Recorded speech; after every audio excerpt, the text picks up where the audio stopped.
Hello, in this video we'll be doing performance test of the charger that comes with your OPPO A54s inside the box.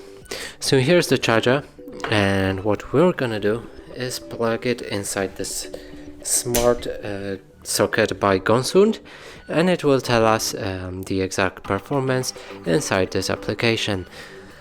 So now let's plug in the Gosund into the power source and do the same thing with a charger. So I'm plugging in charger. Next thing is a cable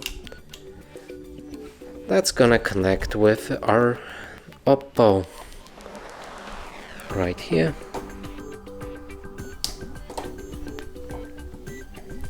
Now let the power flow. So as you can see, it started charging with this indicator right here. Let's move to electric, and we need to wait for a moment till the settings appear. So as you can see, there's already some performance happening. We need to wait about 10 seconds till it stabilizes, and then we'll get some results.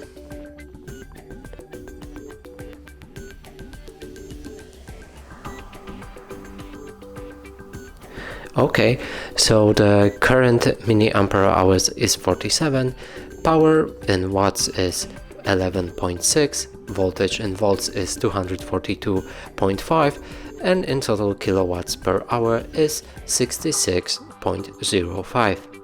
And that's it for this video. Hope you like it. Please consider subscribing to our channel, leave a like and a comment below.